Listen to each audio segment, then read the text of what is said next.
तो चलिए समझते हैं कि आज हमें पढ़ना क्या है और किस टॉपिक पे आज हम बात करेंगे। तो दोस्तों आज मैं आपके लिए बहुत इंपॉर्टेंट वीडियो लेकर आया हूँ। आप टॉपिक का हेडिंग ही देख पा रहे हैं, यहाँ से मोस्ट इंपॉर्टेंट क्वेश्चंस यानी कि मैथ के, गणित के, जो 10th क्लास के सबसे महत्वपूर्ण क्वेश्चन मैं आपके लिए निकाल के लाया हूँ। बिल्कुल इंपॉर्टेंट है, आप इसको जितनी बार कर लें उतना ज़्यादा आपका फायदा रहेगा। एग्जाम टाइम में तो इसे जरूर एक बार रिवीजन करें। सारे क्वेश्चन को मैं आज आपको कराऊंगा। आपको क्वेश्चन को कॉपी पे लिखना है और उसे बार बार खुद से बना के रिवीजन करना है। सारे आंसर्स मैं बता दूंगा, ज़्यादा क्वेश्चन को सॉल्व भी करा दूंगा और सारे क्वेश्चन को आपको घर पे पहले खुद से सॉल्व करने हैं। अगर कुछ क्वेश्चन जो कल बच जाएंगे तो आप कमेंट बॉक्स करके बताना और मैं उनको फिर से कल करवाऊंगा। तो दोस्तों सबसे पहले तो मैं बताना चाहूँगा कि वीडियो इतना भी इंपॉर्टेंट है कि आप उसे अपने दोस्तों के साथ जरूर शेयर करें ताकि उनका भी ज़्यादा से ज़्यादा फायदा हो। और अगर ये वीडियो अच्छा लगता है, अगर चाहते हैं कि नेक्स्ट वीडियो इसी तरह का बने जिसमें ऑब्जेक्टिव क्वेश्चन हो और मोस्ट इंपॉर्टेंट क्वेश्चन हो, तो आप इस वीडियो को दोस्तों मैं आज बहुत दिल से बोल रहा हूँ कि 500 कमेंट जरूर पहुँचाएंगे। 500 कमेंट्स हमें चाहिए इस वीडियो पर और 1000 लाइक्स और 500 कमेंट। अगर ये होता है तभी ऐसा वीडियो दोबारा बनेगा, वरना नहीं बनेगा दोस्तों। तो काफ़ी मेहनत लगता है वीडियो बनाने में, तो आपका भी काम है हमारी मदद करें और 500 कमेंट और 1000 लाइक्स पे इस वीडियो को पहुंचाना है। और लास्ट के 3 क्वेश्चन सबसे इंपॉर्टेंट क्वेश्चन, मैंने जानबूझ के लास्ट के 3 क्वेश्चन इंपॉर्टेंट डाले हैं ताकि आपको पता ही है लास्ट इंपॉर्टेंट क्वेश्चन लास्ट में होते हैं। तो चलिए अब टाइम नहीं वेस्ट करेंगे और चलते हैं अपने क्वेश्चन पे और मैं आपको एक एक करके सॉल्व भी उनको कराऊंगा। तो पहला क्वेश्चन हम देखते हैं दोस्तों। पहला क्वेश्चन हमारे पास दे रखा है 2 sin 38 बटा cos 52, इसकी हमें वैल्यू निकालनी है। ऑप्शन दे रखा है 2, 1, 3, 4। तो आपको फॉर्मूला पता ही है कैसे इसको सॉल्व करना है, मैं आपको फिर भी सॉल्व करवा देता हूँ। मैं जल्दी सॉल्व करवाऊंगा दोस्तों, मेन चीज़ है आपको खुद से सॉल्व करना है, इसलिए मैं आपके पास क्वेश्चन लेके आया हूँ, इनको सॉल्व करने का काम आपका है। तो दोस्तों दे रखा है हमारे पास 2 sin 38 बटा cos 52, तो इसको हम क्या कर देंगे दोस्तों, इसको हम लिख देंगे 2 sin 38 को हम क्या लिख सकते हैं, sin 38 को हम क्या लिख सकते हैं दोस्तों, cos 52 लिख सकते हैं। sin 38 को cos 52 लिख सकते हैं और नीचे हमारे पास दे रखा है cos 52, तो cos 52 से cos 52 कट गया, हमारा आंसर आ गया 2। तो ये हो गया हमारा आंसर 2। तो दोस्तों यहाँ मैं आपको क्वेश्चन बताने आया हूँ। ये सॉल्यूशन मैं आपको इसलिए बता रहा हूँ ताकि आपके सामने कैलकुलेट करके आंसर बता रहा हूँ, ताकि आपको ये नहीं लगे मैं कहीं से सीधा क्वेश्चन आपके लिए उतार के लाया। मैं आपको सॉल्यूशन भी करवाऊंगा, लेकिन सॉल्यूशन आज पूरे डिटेल में नहीं करवा रहा हूँ, आपको खुद से करना है। और कमेंट बॉक्स में आप कमेंट करेंगे कौन कौन क्वेश्चन आपसे नहीं बना है, उस क्वेश्चन का डिटेल सॉल्यूशन कल के वीडियो में दिया जाएगा। दूसरा क्वेश्चन हमारे पास cos 60 + 1 बटा में cos 60 - 1, इसकी वैल्यू निकालनी है। -2 होगा कि -3 होगा कि 3 होगा कि 2 होगा। तो ये क्वेश्चन आपको सॉल्व करना है। क्वेश्चन नंबर 2 है दोस्तों। क्वेश्चन नंबर 2 देखिए, अब यहाँ पे हमको क्या करना है, cos 60 की दोस्तों वैल्यू निकालनी है। तो cos 60 की वैल्यू आपको पता है 1/2 होता है। ऊपर कितना दे रखा है, 1 दे रखा है, तो 1/2 + 1, cos 60 कितना होता है 1/2 -1, तो ऊपर कितना हो गया दोस्तों 3/2 और नीचे हो गया -1/2। तो हमारा आंसर कितना आ गया दोस्तों -3।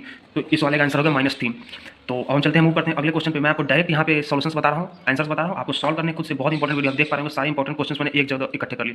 तीसरा क्वेश्चन कह रहा है कोण थीटा यानी कि थीटा वाले त्रिज्यखंड का क्षेत्रफल क्या होगा। आपको पता है दोस्तों त्रिज्यखंड का क्षेत्रफल निकालने का मैंने आपको कितनी बार फॉर्मूला बता दिया कि ये मान लीजिए त्रिज्यखंड है और ये यहाँ पे थीटा दे रखा होता है, तो उसका फॉर्मूला होता है थीटा बटा 360 × πr²। ये होता है दोस्तों त्रिज्यखंड के फॉर्मूला निकालना, एरिया निकालने का फॉर्मूला यानी कि क्षेत्रफल निकालने का। क्षेत्रफल हमें निकालना है और आपको पता है ये है थीटा बटा 260 × πr²। तो ये तो दोस्तों नहीं होगा, ये हम देखते हैं थीटा बटा 270 तो होता ही नहीं है। थीटा बटा 360 × πr⁴, यहाँ r⁴ यही मैंने बताया कि r⁴ वाला होता है, तो r⁴ वाला को कट मार दे तो बन गया आपका आंसर r⁴ वाला। मूव करते हैं अपने अगले क्वेश्चन पे। अगला क्वेश्चन देखते हैं दोस्तों क्या है। अगला क्वेश्चन यानी कि चौथा नंबर क्वेश्चन हम देखते हैं कि हमारा चौथा नंबर क्वेश्चन क्या है। चौथा नंबर क्वेश्चन है, एक हमारे पास द्विघात समीकरण दे रखा है x² - 5x + 7 इक्वल टू यहाँ पे 0 होगा कहने का मतलब, ठीक है।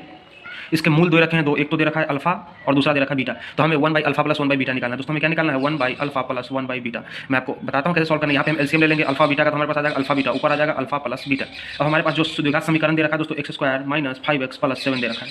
आपको पता ही होगा कितनी बार भी बता दिया गया कि अगर दो द्विघात समीकरण है और दोनों के रूट अल्फा बीटा है यानी कि दोनों के मूल अल्फा बीटा है, तो हमारे पास अल्फा और plus beta, alpha plus beta क्या होता है, यहाँ से -b/a लिखते हैं, यानी कि ये कैसे हो जाएगा दोस्तों x² + bx + c। अब यहाँ से कंपेयर कर लेंगे तो b हमारे पास कितना आ जाएगा दोस्तों, b आ जाएगा -5 और यहाँ पे क्या होता है -b/a होता है, तो ये हो जाएगा 5, ठीक है। यहाँ से अल्फा बीटा कितना होता है दोस्तों c/a, मैंने आपको कितनी बार बता दिया, तो ये हो जाएगा 7/1, तो ये हो जाएगा 7।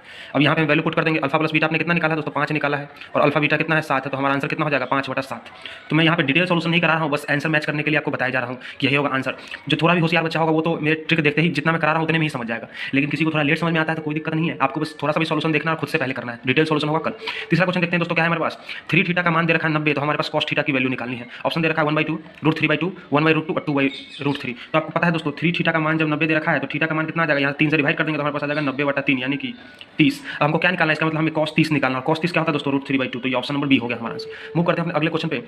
अगला क्वेश्चन इजी है, लेकिन ऐसे क्वेश्चन एग्जाम में पूछे जाते हैं इसलिए लेना बहुत ही जरूरी था, इसलिए हमने अगला क्वेश्चन लिया है। अब देखिए अगला क्वेश्चन क्या है हमारे पास, x + 2y का मान दे रखा है दोस्तों 9, तो हमें x और x की वैल्यू दे रखी है 5, तो y का मान निकालना है दोस्तों। क्या दे रखा है हमारे पास, x + 2y = 9 और x का मान दे रखा है दोस्तों 5, तो हम क्या करेंगे x का मान इसमें डाल देंगे, तो x के बदले हमने डाल दिया 5 + 2y, तो हमने लिख दिया 2y और = 9। तो यहाँ से 2y 9 में से 5 जाएगा तो हो जाएगा 4 और y का मान आ गया दोस्तों हमारे पास 2। तो कौन से ऑप्शन में 2 दे रखा है, ये देखिए ऑप्शन नंबर बी, तो ये होगा ऑप्शन नंबर बी। अब मूव करते हैं अगले क्वेश्चन पर, देखते हैं अगला क्वेश्चन हमारे दोस्तों। पॉइंट हमारे पास 2 दे रखा है, एक तो दे रखा है -5,7 और दूसरा पॉइंट दे रखा है -1,3 और हमें इसके बीच की क्या निकालनी है, दूरी निकालनी है। आपको दूरी निकालने का पहले फॉर्मूला पता होना चाहिए। फॉर्मूला मैंने आपको बताया है पहले भी कि दूरी निकालने का जो फॉर्मूला होता है, मान लीजिए 2 पॉइंट है, एक तो है दोस्तों d1, d2, दूसरा पॉइंट है d3, d4। तो हम दूरी कैसे निकालते हैं दोस्तों, d3 - d1 का होल स्क्वायर + d4 - d2 का होल स्क्वायर, इस तरह निकालते हैं। ठीक है, तो इसी फॉर्मूला को हम यहाँ पे लगा देंगे और अपने आंसर को निकाल लेंगे। तो मैं आपको निकाल के दिखाता हूँ। ये मान लीजिए D1 हो गया, ये हो गया D2, ये हो गया D3, ये हो गया D4। तो हम D4 माइनस D2 करेंगे, तो D4 माइनस D2 करेंगे 3 माइनस 7 हो जाएगा, और इसका हमें करना है स्क्वायर, प्लस ये D3 माइनस D1 यानी कि -4, और माइनस क्या लेना है, -5 लेना है। ठीक है, और इसका हमें करना है स्क्वायर दोस्तों। ठीक है, कुछ तो मैंने यहाँ पे गलत नहीं लिखा। ठीक है, अब यहाँ पे 3 माइनस 7 कितना हो जाएगा, -4 हो जाएगा। -4 का स्क्वायर कितना होता है 16। यहाँ पे -1 यहाँ ब्रैकेट में प्लस लिख देते हैं, -1 और माइनस माइनस हो जाएगा प्लस, तो +5 स्क्वायर। तो ये हो जाएगा हमारे पास 16, और 5 में से गया 4, और 4 का स्क्वायर 16, यानी कि √32, और √32 होता है दोस्तों 4√2। तो यानी कि 4√2 ऑप्शन नंबर है 3 में, तो ऑप्शन नंबर 3 हो गया हमारा आंसर। जिस तरह से मैं सॉल्व कर रहा हूँ, पूरा सॉल्यूशन तो आपको नहीं बता रहा हूँ, लेकिन इसी तरीके से आपको सॉल्व करना है। कल होगा डिटेल सॉल्यूशन, आज सिर्फ आपको ऊपर से बताया जा रहा है कि कौन से क्वेश्चन है, कैसे क्वेश्चन है। तो चलिए मूव करते हैं अगले क्वेश्चन पे। सारे सॉल्यूशन आपको खुद से करना है, बहुत इंपॉर्टेंट क्वेश्चन बताए हैं। जिनको भी ये क्वेश्चन, जो क्वेश्चन में ज़्यादा डाउट है उसको कमेंट करके जरूर बताएंगे, वरना सारे क्वेश्चन तो कल सॉल्व करवा ही जाएंगे। दोस्तों 2 त्रिभुज दे रखा है, एक ABC और दूसरा PQR, दोनों समरूप त्रिभुज है। समरूप यानी कि अब इसमें एक एंगल दे रखा है 47 डिग्री, एंगल ए दे रहा है 47 डिग्री, एंगल क्यू दे रखा है 73 डिग्री, और हमें एंगल सी का मान निकालना है। मैं आपको बता देता हूँ दोस्तों, इस क्वेश्चन को, अच्छा क्वेश्चन है। एक त्रिभुज है हमारे पास ABC और दूसरा त्रिभुज है PQR। ये दे रखा है सिमिलर, सिमिलर यानी कि समरूप दे रखा है। ये साइन होता है दोस्तों समरूप का होता है, सिमिलर का। हमारे पास एंगल ए दे रखा है 47, एंगल ए दे रखा है 47, एंगल क्यू दे रखा है 73, एंगल क्यू दे रखा है 73, और एंगल सी का हमें मान निकालना है। एंगल सी का, ये इस वाले एंगल का हमें मान निकालना। दोस्तों मैं आपको बता दूं, अगर दोनों त्रिभुज वो होती है, क्या बोलते हैं, समरूप होती है, तो अगर ये 73 है तो ये एंगल भी 73 हो जाएगा। तो हमारे पास होगा 73। आपको पता है त्रिभुज में तीनों एंगल का सम कितना होता है, तीनों कोनों का सम होता है 180। 2 का सम कितना हो गया, 2 का सम हो गया 73 प्लस 47, यानी कि कितना हो गया 120, और हमें एंगल सी निकालना है। तो हम क्या करेंगे, 180 में से 120 को घटा देंगे, तो हमारे पास आ गया 60 डिग्री। तो ये ऑप्शन नंबर सी हो गया। ठीक है, हम मूव करते हैं अपने अगले क्वेश्चन पर। अगला क्वेश्चन भी आप देख पा रहे हैं, बहुत इंपॉर्टेंट है। अगला क्वेश्चन देखते हैं दोस्तों। अगला क्वेश्चन में दे रखा है साइन ए का मान दे रखा है 3/4, और हमें क्या निकालना है, कॉस ए का मान निकालना है। तो ये भी इंपॉर्टेंट क्वेश्चन है, और ऐसे क्वेश्चन पूछे जाते हैं कई बार। मैंने आपको ऐसे क्वेश्चन पहले करवा दिए हैं, क्योंकि ऐसे क्वेश्चन बार बार पूछे जाते हैं, बार बार पूछे जाएंगे। तो देखते हैं इस क्वेश्चन में क्या करना है हमें। दोस्तों साइन ए का मान दे रखा है 3/4, और कॉस ए का मान हमें निकालना है। तो मैं आपको बताता हूँ उसको सॉल्व करके, ऊपर से सॉल्व करूँगा, ज़्यादा डिटेल में नहीं जाऊँगा, क्योंकि आपको पता है ये डिटेल क्लास नहीं है। मेन चीज़ है आपको यहाँ पे क्वेश्चन बताना मुझे। तो साइन ए का मान दे रखा है 3/4, और सबसे पहले हम क्या करते हैं, त्रिभुज बनाते हैं। यहाँ पे हम लिख देंगे ए, साइन ए का मान दे रखा है 3/4, साइन ए दे रखा है दोस्तों 3/4, और आपको पता है त्रिभुज में ये होता है P, ये होता है B, और ये होता है H मतलब हाइपोटेन्यूज। ठीक है, आपको पता है साइन ए 3/4 दे रखा है, साइन ए क्या होता है P/H होता है, यानी कि P का वैल्यू हो गया, यहाँ से कंपेयर कर लेंगे तो 3, और H दे रखा है हमारे पास 4, तो ये हो गया 4। अब हमें B निकालना है, तो B हम कैसे निकाल सकते हैं दोस्तों, ये आपको पता है, ये एक 90 डिग्री का कोण बनता है। तो यहाँ पे हम पाइथागोरस थ्योरम लगा देते हैं, यानी कि हमारे पास क्या होता है P स्क्वायर, इसका स्क्वायर प्लस इसका square, B square equal to H square, यानी इस वाले का स्क्वायर। यहाँ पे P कितना है 3, तो हम 3 का स्क्वायर कर देंगे 9, B कितना हमें नहीं पता था, B स्क्वायर, और H कितना 4 दे रखा है, तो 4 का स्क्वायर 16, तो B हो जाएगा यहाँ से √7। इधर हम ले आके 16 में से 9 घटाएंगे तो 7 हो जाएगा, B का मान आएगा √7। तो हमारे पास B जो ये कितना आ गया दोस्तों, √7 आ गया। तो हमें cos A निकालना है। cos A कितना होता है दोस्तों, cos A होता है B/H, और B कितना है √7, और H कितना है 4, तो हमारा आंसर हो जाएगा √7/4। तो ऑप्शन नंबर कौन सा हो जाएगा, डी। डिटेल सॉल्यूशन नहीं बता रहा हूँ, घबराने की जरूरत नहीं है। अगर नहीं समझ में आता है तो कोई दिक्कत नहीं है, कल डिटेल सॉल्यूशन होगा दोस्तों इसका, इसलिए आप टेंशन ना लें।